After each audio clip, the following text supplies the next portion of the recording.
continuación vamos a tener la conferencia desde Estados Unidos, la relevancia de las estadísticas y los datos.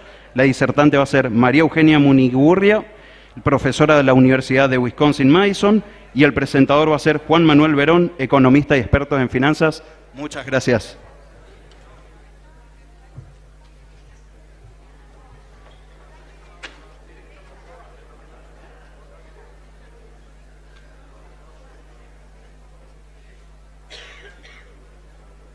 Buenas tardes, es un gusto para mí presentar esta sección donde vamos a abordar la temática de las estadísticas y los datos y su importancia en el desarrollo económico. Es un placer para mí presentar a María Eugenia Munigurria.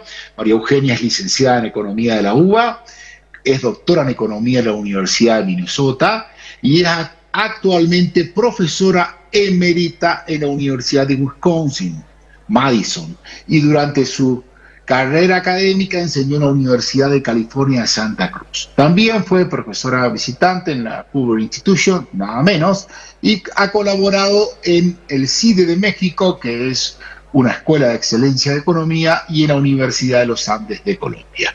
Ha trabajado muchísimo en temas de comercio internacional, en lo que concierne a variabilidad de políticas y aspectos de crecimiento económico y salud infantil. Últimamente ha estado colaborando muy fuerte en la región y es por eso que la traemos. Ha estado trabajando tanto, diremos, en el Norte Grande como Jujuy, como en Goya, enfocado en los aspectos y desafíos que enfrentan el nordeste argentino y el noroeste, o sea, el Norte Grande, en lo que concierne a la provisión de estadísticas para el desarrollo económico regional. Es un gusto, María Eugenia, tenerte aquí y la verdad que sin mucho más me gustaría ir directamente a las preguntas. Gracias, gracias. María Eugenia, vamos a la pregunta clave: ¿por qué son importantes las estadísticas y datos en el desarrollo económico regional? Bueno, empiezo a decir que la definición que nosotros tenemos de desarrollo económico enfocado en una forma estrecha en la parte económica, ¿no es cierto? Lo pensamos como el producto bruto interno per cápita, es decir, de todo lo que produce un país, qué le tocaría a cada persona si ellos se distribuyera en una forma igual. La teoría estándar de crecimiento económico nos indica que podemos ver ese proceso, digamos, de cómo está el producto y cómo va a crecer, pensando en tres factores: el capital humano, que sería a la educación, el capital físico y la productividad o la tecnología, que es lo que menos sabemos y que se computa como si fuera el residuo, es decir, la parte que no podemos explicar en el crecimiento por la inversión en los factores de, digamos, capital físico y capital humano. Entonces, si uno piensa cómo evoluciona ese producto por persona, es un resultado de las decisiones de individuos, empresas y los actores gubernamentales. Entonces, si pensamos en cómo se toman esas decisiones, la información que usa cada uno de esos actores para tomar esas decisiones es fundamental. ¿Por qué? Porque si no, vamos a hacer malas inversiones de todo tipo. Te doy un ejemplo. Suponete que hay un empresario que está evaluando tratar de abrir una firma que produce muebles. Entonces, es importantísimo saber dónde están los aserraderos, qué contamos para después transportar los muebles, todo ese tipo de información. La otra, pensemos más en la parte de servicios y queremos abrir, por ejemplo, un geriátrico. ¿Dónde lo voy a abrir? Tengo que tener idea de dónde vive la gente, dónde es cómodo, dónde hay más viejos. No voy a abrir en un lugar que está lleno de niños. Y la tercera, que es importante, sobre todo ahora con la parte de que tenemos tanto cambio en la cantidad de lluvias, la temperatura y todo lo demás, es, por ejemplo, ¿dónde quiero hacer una inversión para construir una casita? Si lo hago en un lugar que se va a inundar, bueno, va a ser una muy mala inversión. Y la otra con respecto a educación es, por ejemplo, desde el punto de vista del gobierno. El gobierno quiere impulsar a la gente que no terminó el secundario, que son adultos, porque ahora vamos a ver la importancia de la educación, en terminar el secundario. ¿Dónde voy a abrir eso? Bueno, yo tengo que saber dónde vive la gente que no terminó el secundario, dónde les sería fácil acceder, porque si no, si yo abro en un lugar que no tiene ninguna vinculación con la gente que lo va a utilizar, haría una muy mala inversión. Entonces, los datos, saber quién está dónde, qué hay desde todo punto de vista, es fundamental para esas decisiones. Sí, correcto. Muchas gracias y sí, coincido con tu punto. Y en ese sentido, digamos, ¿cómo uno puede, de alguna manera, cómo se pueden accionar las estadísticas y datos o cómo se las pueden poner como más actores dentro de lo que son las nuevas tecnologías de información y comunicación y qué impacto de esa forma pueden tener en el desarrollo económico? Bueno, yo creo que lo fundamental es que los datos estén disponibles en una forma, digamos, enorme, y una forma fácil de acceder, una forma masiva. Uno podría usar esa palabra, pero a la vez fácil de acceder, porque por más que si yo tengo toda la información, aunque se la ponga en las manos de la gente, si no la pongo en una forma que la gente puede ver, hablo de la gente pensando en esos actores que hablamos, los empresarios, el gobierno y los consumidores, digamos, no sirve, o sea, no sirve. La otra es que hay que trabajar para tratar de que la gente la pueda entender, algún grupo que le hacen falta herramientas para entenderla. Ahora estoy pensando en la parte de inteligencia artificial y la parte de educación. Si bien la inteligencia artificial, digamos, es muy útil para un montón de cosas, para usarla en una forma efectiva y razonable, tenés que tener criterio. Y entonces un poco la idea es que hay que buscar las formas, las plataformas, para que la gente las pueda acceder y que, digamos, la información y después el criterio de tratar de utilizarla en la forma correcta. Entonces, eso es un poco lo que yo pienso. Y el nivel, por ejemplo, si estamos hablando de empresa, el nivel de educación del empresario que quiere tratar de adoptar esas tecnologías es crucial, porque si está tratando de adoptarla a alguien que no tiene un nivel de educación adecuado, no es posible. Entonces, yo creo que la educación es lo primero.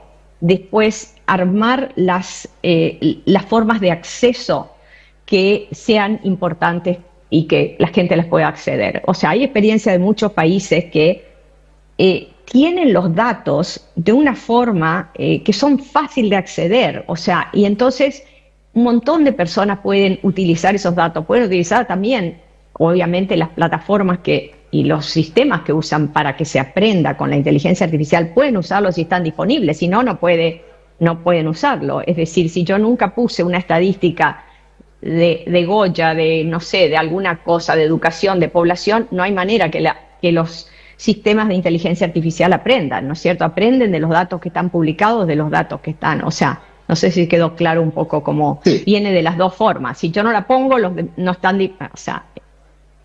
Sí, ahí yo no sé si por ahí Argentina, al ser un país periférico, es como que todo siempre espera un caso práctico de algo que se haya hecho afuera, y eso parece ser de alguna forma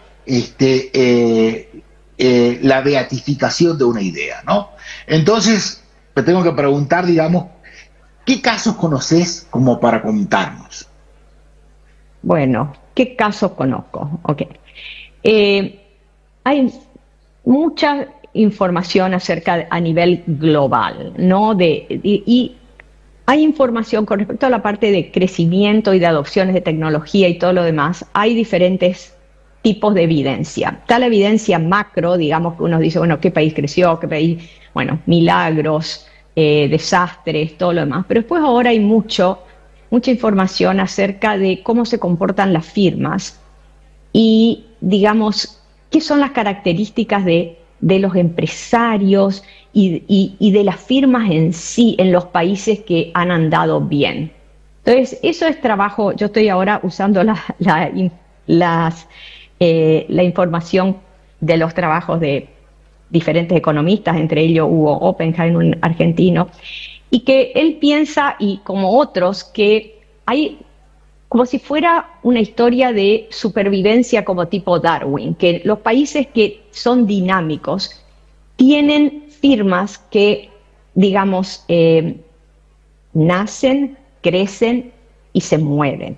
Y entonces todo ese proceso lo que hace es que las firmas que sobreviven son las firmas al final las más eficientes. Y entonces es bueno para la dinámica de, digamos, de aumento aumento del nivel de vida, aumento del producto por persona, que ocurra eso. Si esas cosas se obstaculizan, digamos, sobreviven firmas que en realidad no deberían ser las primeras. Entonces, los casos que yo te diría son casos que se han visto que, por ejemplo, en casos como, hay un ejemplo en Portugal, por ejemplo, de firmas, que las firmas que más adoptan tecnologías nuevas está correlacionado con el nivel de educación del empresario.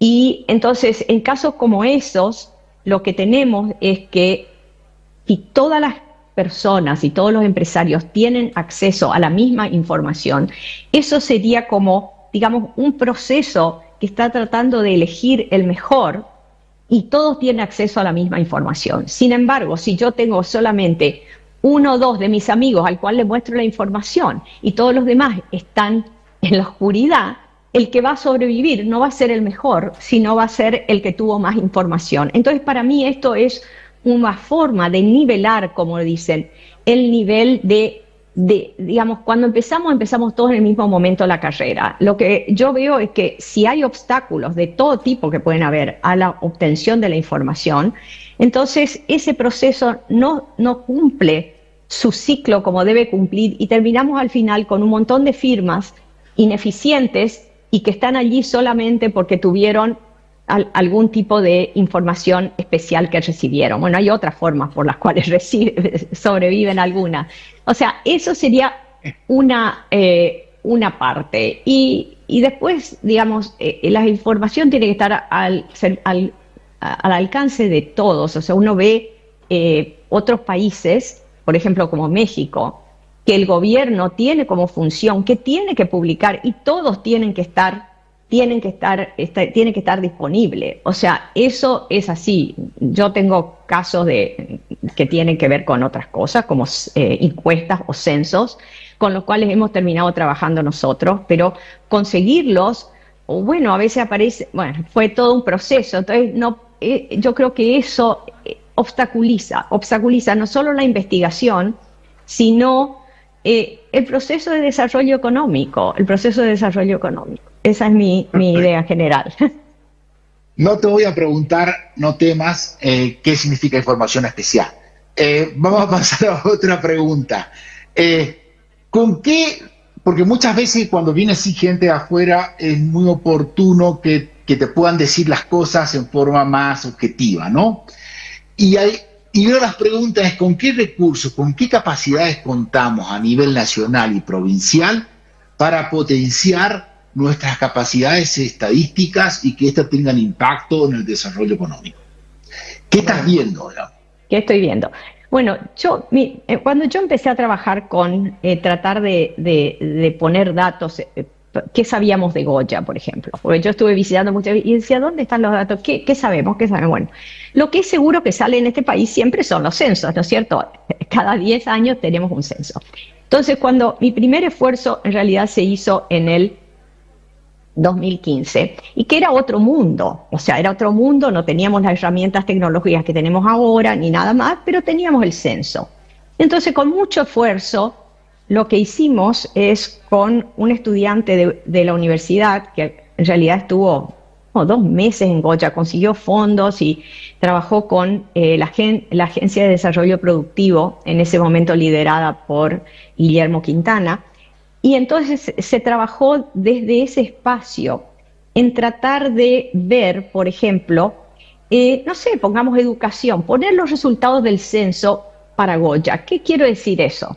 Cuando yo miro, después te explico lo que hay, en ese momento yo no encontré nada, o sea, habían datos agregados para la provincia o a veces para departamentos, pero si yo veía dentro de Goya no había, se podía afinar más el asunto y eso es una información que se puede conseguir. Entonces lo que nosotros hicimos es hacerlo como para cada pedazo. No coinciden con los barrios, pero son lo que se llaman radios censales. Entonces yo tenía una idea de dónde estaban los niños, una idea de dónde estaban los viejos, dónde estaban, no había cloacas, donde, por ejemplo, la educación no había terminado el secundario, la tasa de analfabetismo. Fue tremendo, o sea, y mirábamos los diferentes sectores en Goya, en todo el departamento. En ese momento se publicó ¿qué hicimos? Bueno, y se hizo una presentación en Goya y quedó un librito ahí. Ahora después pasaron las administraciones, no quiero culpar a nadie ni nada. Es decir, no había una forma de alguna manera, de transmitir eso a todos. Es decir, yo en ese momento no sé si no pude trabajar para que lo pusieran, el municipio no habrá tenido, pero te doy un ejemplo de Goya, pero entonces ¿dónde está eso? Está en mi sitio web de Wisconsin, que ¿quién va a ir a buscar la estadística de Goya allí? Entonces, eso era el panorama en ese momento. Y no podía ser algo interactivo. En ese momento yo no tenía las herramientas de hacer interactivo. Bueno, ahora estamos en otro universo. O sea, yo en los últimos años, esto es otro universo. Hay en Corrientes, a nivel tanto de Municipalidad de Corrientes como a nivel provincial, muchísimo avance. Es obvio que hay profesionales muy capacitados y es obvio que tienen sistemas que cuestan mucho para poder, o digamos que para poder hacer estas cosas. Y bueno, entonces yo quiero citar 3 cosas, por ejemplo, el IDECOR, que se llama, bueno, y es toda la explicación, pero no, es una infraestructura de datos espaciales, porque ahora uno ve que se hace con mapas. Ellos tienen una misión un poquito de alguna manera comunicarse o tratar de ayudar a otras partes o a otras agencias dentro, no lo tengo muy claro, de la provincia. Yo lo que sé es que han colaborado bien con las preguntas que nosotros le hemos hecho en este nuevo esfuerzo y que han tratado de dar cursos en diferentes partes de la provincia. Bueno, ese es uno. Después tenemos una cosa muy nueva que es ¿cómo le llaman? No sé si es el centro o es el departamento, si es una subsecretaría de estadística de la provincia de Corrientes. Ellos tienen una tecnología y tienen una gente, han hecho un montón de mapas, un montón de cosas. ¿Okay? Y después está la Municipalidad de Corrientes, que tiene increíble, la información tiene yo tengo acá, por ejemplo, dónde están los centros de salud, dónde está el cordón cuneta, dónde está. En cuanto a socioeconómicas, casi no hay, pero hay mucho y hay todo. Ahora, ¿cómo se va de eso al resto de la provincia? Para mí, digamos, hay muchas cosas, pero ahí no lo tienen al nivel que sería adecuado para tomar decisiones en Goya, por ejemplo. Debe ser lo mismo en Santo Tomé, yo estaba mirando, en Bellavista. No sé, o sea, yo lo que digo es que ahora en este momento hay, obviamente que a nivel nacional hay mucho, está la parte de los satélites, hay un montón de cosas más. Pero la cosa es cómo se integra esto para que llegue a los que tienen que tomar decisiones, porque ahora esto nos cuesta a nosotros encontrar dónde está todo lo demás. Después, del punto de vista de estadísticas económicas, hay cosas que produce también el Departamento de Estadística de Corrientes, hace sus propias encuestas, pero es como que estamos teniendo barcos que hacen cosas bien, pero que están muchas veces desconectados, y el punto es que cuando alguien quiere tomar una decisión no va a ir ahí a tratar de preguntarle qué pasa, no, debería haber una forma de plasmar eso para que pueda llegar a los actores que tienen que tomar decisiones. Esa sería mi punto, ¿no es cierto? Y hay Perfecto. Muchísimo para otras cosas más. Tenemos tiempo para una pregunta un poco corta, pero La pregunta va más orientada y parte ya lo comentamos, pero para así dar cuestiones más concretas, más allá de que ha sido muy práctico todo lo que dijiste, es qué se puede hacer para promover el desarrollo de los recursos y plataformas de estadísticas y datos para el futuro, ¿no? ¿Cómo puede hacer asociaciones locales, regionales y globales para expandir las capacidades, ¿no? Es decir, cómo buscar algo de sinergia, simbiosis, que es algo, intersección, que son los temas más relevantes del desarrollo del conocimiento de hoy en día, ¿no? Sí, yo creo que es muy importante involucrar a, digamos, a sectores académicos, sectores que no tengan necesariamente una agenda que sí, pero que puedan colaborar y, digamos, y que puedan conseguir el tipo de expertise que se necesita para, o sea, no estar solamente en la parte que está con el gobierno, porque por ahí esas cosas tienen que ser, si te diría, no independientes, tienen que estar interrelacionadas, pero no puede ser que cuando cambie una administración y otra se pierda todo. Entonces yo lo que pienso es que hay que ver cómo se puede de alguna manera dar independencia o aislar a este sector de el cambio que viene siempre político eso para mí es importante. Y probablemente las instituciones académicas son las que tienen más como duración, más largo plazo, que no están cambiando tanto, pero tiene que haber un mandato de que sí, hay que hacerlo y hay que publicarlo y tratar de decir, bueno, pensar en la parte de difusión es muy importante. O sea, después, por ejemplo, otra cosa, el último trabajo que estamos terminando es una encuesta de firmas industriales de Goya. Entonces, digamos, el punto es que si uno quiere que haya respuestas de los empresarios y todo lo demás, uno tiene que tener una cierta, ¿qué te diría? Una cierta reputación de que no vas a usar eso para otra cosa, de que los datos van a ser anónimos, de que es bueno para la región tener este tipo de información. Y muchas veces si va a un organismo que la gente no tiene confianza, entonces empiezan las historias de que, bueno, por ahí yo no quiero compartir. Entonces, digamos, yo he tratado en todas estas ocasiones de trabajar obviamente con instituciones locales, porque no lo puedo hacer sola, no puedo venir de la Universidad de Wisconsin a decir, bueno, yo voy a hacer esto, pero de alguna manera tratar de aislar eso de qué es lo que va a pasar y yo creo que esa es la forma. Entonces, en otros lugares hay instituciones así que publican y que tienen peso y tienen importancia y se tratan de utilizar las cosas que el Estado tiene o algunos de los servicios estadísticos, porque nosotros no podemos levantar un censo, nosotros no podemos, o sea, pero lo hacen y tengo un montón de ejemplos obviamente en Estados Unidos, hay también en otros países que hacen todo ese tipo de cosas.